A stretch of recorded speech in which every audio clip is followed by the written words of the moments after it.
기본소득에 관련된 논의를 우리가 항상 하게 되면 굉장히 어려운 게 기본소득이라는 이름하에 나오는 범주가 너무 넓습니다. 그러니까 뭐 프리드만이 얘기했던 부의소득세에 가까운 아주 시장 자유주의 버전의 기본소득 지지에서부터 아까 이제 김영수 선생님도 말씀하시고 발제자께서도 말씀하셨지만 우리가 일반적인 의미의 보편적 복지에서 포괄하는 아동수당이나 노인수당을 부분 기본소득이라고 이야기를 하기도 하고, 그리고 우리가 기본소득이라고 하면 아마 많은 분이 떠올리실 모든 시민에게 조건 없이 정액금을 지급하는 이상적인 기본소득, 이상형의 기본소득까지 다양한 제도적인 형태가 존재하기 때문에 이 개념들을 아까 김영수 선생님도 말씀하셨지만 중간에 혼동하기 시작하면 사실 논의 자체가 불가능합니다.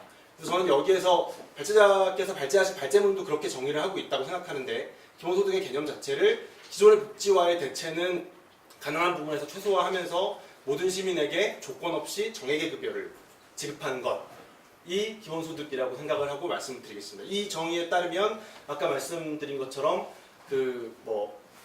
노인수당, 그러니까 좀 우리 노인 기초연금이라든가 이런 것들은 기본소득이 아닌 거죠. 그것은 노인이라는 특정한 집단에게 지급을 하게 되니까.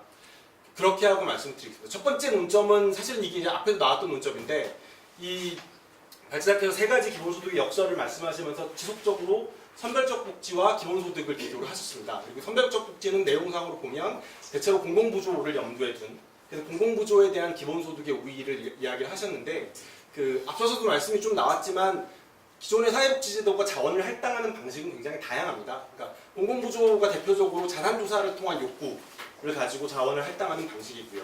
그리고 장애인에 대한 급여라든가 요양에 대한 급여, 이런 것들은 진단적 부분에 기초하는 겁니다. 이 사람을 진단해서 그 사람이 어디가 아파, 어떤 특별한 필요가 있어 라고 할 때 지급하는 급여가 있습니다. 사회보험은 기여에 대한 보상이라는 원리로 급여를 하고요. 아동수당이나 노인수당은 귀속적인 욕구에 기초해서 지급합니다. 이 사람은 노인이니까 경제활동을 할 수 없어서 소득이 좀 필요해. 이 사람은 아동이니까 양육하는데 돈이 좀 필요해. 이런 이유를 가지고 지급을 하죠. 여기서 나오는 건 뭐냐 하면 이 보편복지 대 선별복지라는 논란에서 우리가 보편복지라고 이야기를 하는 아동수당이나 무상급식, 보편적인 기초연금 이런 것도 최소한의 필요를 고려하는 제도라는 거죠. 아동이니까 필요하고 노인이니까 필요하고 장애인이니까 필요하고 이런 것들을 고려해서 지급을 하는데, 기본소득이 가장 혁신적인 부분, 그리고 우리가 논의가 많이 필요한 부분은 기본소득은 이런 최소한의 필요를 완전히 배제를 하고 완벽한 권리로서 시민이니까 거주자니까 이만큼의 소득은 보장해줘야 돼 라는 논리에서 출발을 합니다. 그리고 기본소득의 이 논리가 기본소득론자들께서 말씀하시는 기본소득이 가지고 있는 혁신성, 권리를 완전히 보장할 수 있다는 것, 그리고 사회보험하고 달리 시장하고의 연계를 완전히 끊음으로써 이 사람 고용상태가 어떻든 급여를 받을 수 있다는 것, 이런 장점들이 나오는 것이기도 하고요. 동시에 지금 이 발제문에서 나온 것처럼 선별주의적 제도와 기본소득을 비교해서 우위를 이야기하는 것이 의미가 적어지는 부분이기도 합니다. 왜냐하면 여기서 이 발제문에서 이야기한 선별주의적 제도에 대한 기본소득이 가지는 우위는 거의 대부분 다른 형태의 보편적 복지에도 해당이 되고, 반면에 다른 형태의 보편적 복지에 대한 우위를 선별적 제도에 대해서 기본소득이 갖는다고 해서 똑같이 가질 거라고 장담할 수 없기 때문입니다. 그래서 기본소득에 대한 기본소득이 가지고 있는 새로운 형태의 혁신적인 할당의 원리가 기존의 복지제도들하고 비교해서 정당성을 인정받으려면 선별적 복지에 대한 우위뿐만 아니라 사회보험에 대한 보편적인 서비스에 대한 귀속적 지위에 근거한 데모그란트에 대한 우위들이 모두가 다 논중이 되어야 되는데, 이런 부분들은 논의되지 않았다라는 것이 발제문에서 한 가지 아쉬운 부분이었습니다.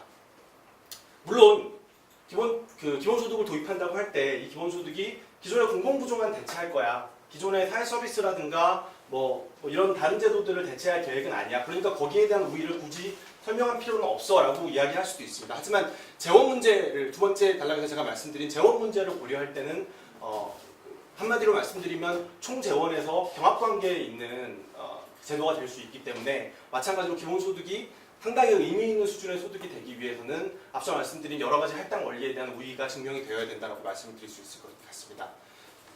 두 번째 단락인데요. 기존의 여러 복지제도를 가지고 있는 국가에 기본소득을 도입한다고 할 때 기본소득이 기존의 제도를 어느 정도 대체할 것인지, 그리고 어떤 제도와 병립하여 운영될 것인지가 굉장히 중요한 의미를 갖습니다.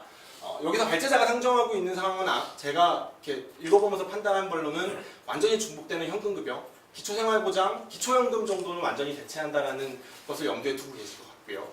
아동수당이 있는 나라의 경우는 아동수당도 대체할 수 있을 것이라고 생각을 합니다.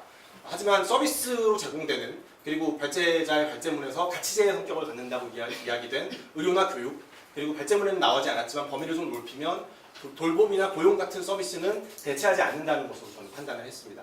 반면에 소득비리적인 성격을 갖는 사회보험의 현금급여와의 관계에 대해서는 발제문에는 명확하게 나오지 않았고요. 이 부분에 대해서 어떻게 생각하시는지 질문하고 싶은데 이거를 완전히 대체하기는 어렵지 않을까라고 저는 그렇게 대체하지는 않으실 거라고 판단을 하고 뒤에 내용을 작성을 했습니다.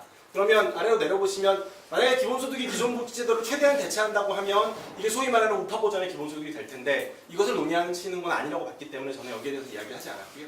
두 번째로 만약에 최근에 핀란드에서 이야기 나올 때 그런 이야기가 나왔다고 하던데 재정 중립 상태에서 재배치를 검토를 하겠다라는 것이라고 한다면 이것은 제가 보기에는 발제문 초반에 언급된 서울대 참가자들의 합의에 아마도 어긋날 것이라고 생각을 합니다. 왜냐하면 기존의 재정들을 재배치하다 보면 필요에 따라서 더 많은 소득을 가졌던 사람들의 소득이 삭감되는 일이 생길 것이고 그러면 그런 경우를 바라지는 않을 것이라고 생각을 했습니다.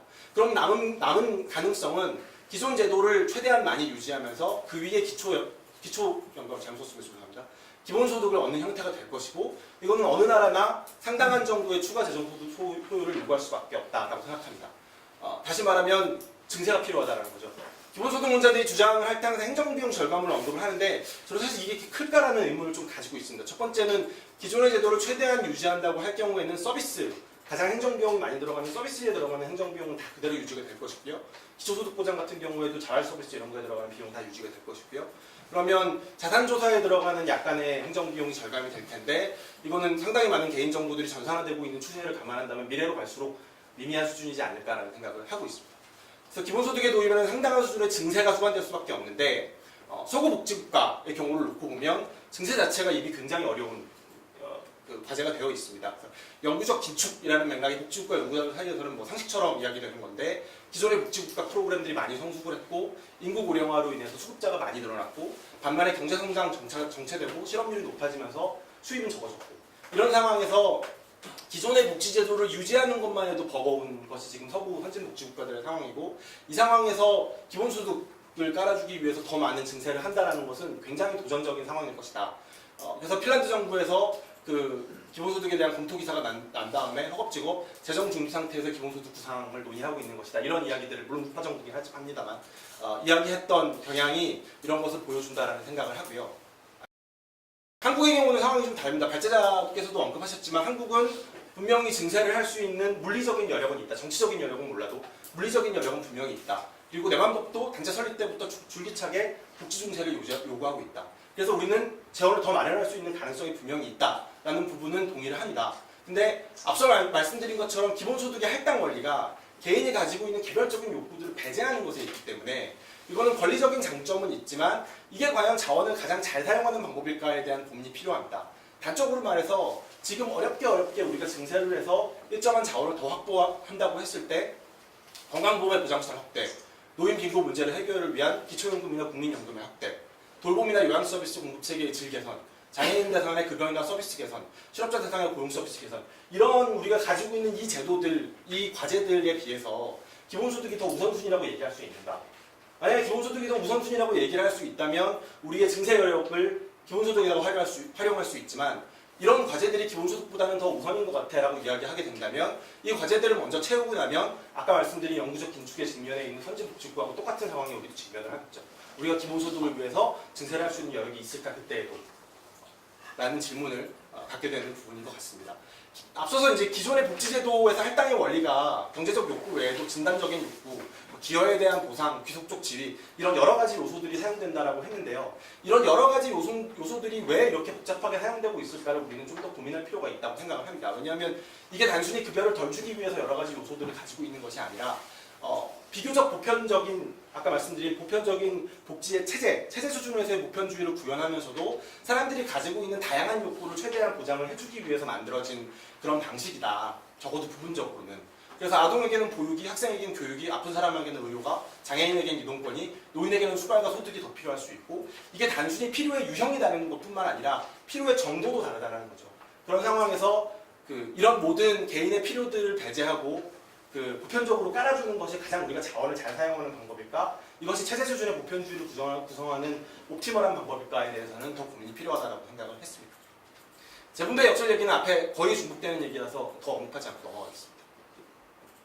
완전 고용과 노동 요인 문제인데요. 이 부분 발제자께서 발제하시면서는 언급하지 않았는데 이제 발제 문헌에는 제가 나와 있는 부분이라서 제가 개인적으로 기본소득이라는 아이디어 그리고 조금 더 이렇게 연금 쪽에서 제가 이제 연금 쪽에서는 사실 반대로 기초연금과 국민연금 가지고 지금 이거하고 동일한 논의를 예컨대 김용수 선생님하고 저나 오원 선생님하고 많이 합니다. 반대 입장에서. 근데 그런 이 기본소득과 같은 방식의 급여 방식에 제가 가장 매력을 느끼는 부분은 이 제도가 고용과 복지와의 연계를 끊는다는 거에 있습니다. 왜냐하면 지금 뒤에도 언급하겠지만 현재 노동시장의 상황이 날로 어려워지고 있기 때문에 고용과 복지의 연계를 상당 부분 잘라내는 게 필요하다. 왜냐하면 복지가 고용을 재생산하게 되면 고용 상황이 안정된 소수에게 복지도 집중되게 되는 상태가 일어나기 때문에 불가피하다고 생각을 합니다. 그런 이유에서 기초연금을 지지하기도 하고 발제자께서도 이 부분에 대해서 이제 언급을 하셨고 그것이 이제 그 기본소득의 장점이기도 한데 조금 발제자께서 발제문에 나온 부분 중에 제가 좀 고민이 됐던 부분은 기존의 제도화에서 완전 고용이 불가능하고 기본소득을 도입하게 되면 총수요가 늘어나고 경제 주체들의 모금 수입을 자극함으로써 완전 고용이 가능할 것이다 라는 설명을 하셨습니다. 총수요에 대한 부분은 사실 근래 진보주 중에서 많이 얘기되는 소득주 성장하고도 연결이 되는 부분이고 적어도 단기에는 분명히 효과가 있을 거라고 저는 생각을 합니다. 하지만 장기적으로 이게 완전 고용을 유지할 수 있는 방법도 충분할까라는 거에 대해서는 조금 의문이 있습니다. 왜냐하면 기본적으로 기본소득도 그렇고 사실은 전혀 다른 맥락의 얘기지만 우리가 복지 쪽에서 근래에 많이 얘기하는 사회투자론도 그렇고 노동시장의 공급 측의 상황을 바꾸는 정책입니다. 그러니까 이게 공급 측의 구매력을 올리는 것이든 모험심을 올리는 것이든 공급 측의 상황을 바꾸는 건데 장기적이고 지속 가능한 완전 고용 그게 가능하다면 그것을 만드는 것은 노동시장 공급 측 요인보다는 수요 측 요인에 있지 않을까. 사회정책보다는 경제정책이나 상업정책에서 답을 찾아야 되는 문제가 아닐까라는 고민이 개인적으로는 좀 있습니다. 물론 이건 제가 경제전문가가 아니라서 확신을 가지고 드리는 말씀은 아닌데요. 저는 이렇게 고용과 관련된 복지제도의 필요성이 있다라고 이야기를 하는 제가 생각하는 이유는 이게 이런 복지제도를 도입하면 고용 상황도 바뀔 거야 완전 고용으로 라고 생각해서가 아니라 고용 상황과 무관하게 개개인의 삶을 개선할 수 있는 방법이기 때문에 저는 이런 방법이 필요하다고 생각을 하고요. 기본소득론자들이 기본소득의 중요한 필요성의 근거라고 얘기하는 4차 산업혁명, 인공지능 이런 것들도 사실은 완전 고용이 불가능한 사회를 상정을 하고 이야기를 하는 건데 굳이 기본소득이 도입되면 완전 고용도 가능하다라는 이야기를 하는 거는 좀 과하지 않나? 이런 고민이 좀 들었습니다. 물론 모든 사람이 다 4시간씩 일하는 사회를 상정한 거라면 케인즈가 우리 미래 세대의 경제적 가능성 이런 거에서 얘기하는 것처럼 모든 사람이 4시간씩 혹은 2시간씩 일하면서 만드는 거라면 가능할 수도 있겠지만 그거는 기본소득만 가지고 만들 수 있는 것은 아니고 훨씬 더 많은 사회의 경제적 조직화에 대한 고민들이 필요한 내용인데 기본소득을 도입하면 완전고용이 된다는 얘기는 좀 과한 것 같다. 앞서서 잠깐 말씀을 드렸지만 산업사회에서 탈산업사회로 이행하는 과정에서 노동시장의 유연화라든가 분절화, 불안정화 문제가 기존의 안정적인 고용을 전제로 조직된 복지제도의 재검토를 요구하는 것은 분명한 사실입니다. 그리고 최근에 논의가 많이 이루어지는 로봇의 부상, 4차 산업혁명 이런 것들도 지금 있는 일자리마저도 더 미래에는 기대할 수 없을 것이라는 위기감을 갖게 하고 있고요. 그렇기 때문에 노동과 그의 반대급부로서의 보상 그리고 일시적 예외적으로 그것이 단절되었을 때 지급되는 복지라는 기존 복지국가의 지속 가능성은 위협받고 있는 것이 사실이고요. 그렇기 때문에 기본소득을 다루는 어떤 책의 제목처럼 분배의 재구성이 필요하다는 것에는 동의를 합니다. 그리고 기본소득이 이런 분배의 재구성의 중요한 최전선에 있는 논의라고 생각을 하고 많은 사람의 고민과 상상력을 자극할 수 있는 문제라고 생각을 합니다. 하지만 아래로 내려주시면 기본소득이 취하고 있는 할당의 원리로서의 순수한 보편성이 과연 최적의 방안인가에 대해서는 앞에 설명드린 것처럼 여러 가지 고민을 가져야 한다고 생각합니다. 최근에 북유럽 복지국가에서 그 보편주의에 관련된 논의를 하면서 가장 많이 이야기되는 것이 이민의 증가라든가 중상층 욕구의 다양화 문제로 인해서 다이버시티, 다양성이 그 보편주의의 가장 큰 도전이 되고 있다라는 이야기를 하고 있습니다. 보편주의라는 것이 기본적으로는 동일성, 욕구의 동일성에 사실은 상당 부분 근거해서 만들어진 건데 이제는 그것이 어려운 상태로 가고 있지 않나. 그렇다면 기존의 보편성이라는 기초 외에 어떻게 다양한 욕구를 결합시킬 것인가를 해결해야 되는 게 우리의 과제라고 생각을 합니다. 그런데 기본소득이 가지고 있는 할당의 원리는 오히려 기존의 보편주의 복지국가보다도 더 극단적인 보편성을 전제하고 있는 것이 아닌가 이런 생각을 하게 됩니다. 물론 현금이니까 받아서 자기 필요에 따라서 쓰면 돼라고 이야기할 수는 있지만 욕구의 다양성이라는 건 단순히 필요의 종류뿐만 아니라 정도도 다를 것임을 함의하고 있고요. 그렇기 때문에 이런 욕구의 다양성을 만족시킨 후에 다 만족시킬 수 있는 제도를 만들고 그 위에 기본소득을 더 쌓는다는 것이 현실적으로 그 급여 수준이 의미 있는 변화를 가지고 올 수 있는 게 아닌 한 기본소득이 가장 좋은 방법인지에 대해서는 아직도 많은 고민이 필요하다 그래서 미래에 좋은 가능성일 수는 있겠지만 현재 복지국가가 직면하는 복잡하다는 문제를 한 칸에 끌어낼 수 있는 그런 대안은 분명히 아니고 여기에 대해서는 아직 더 많은 검증과 논의가 필요하다고 생각을 합니다. 감사합니다. 네, 고맙습니다.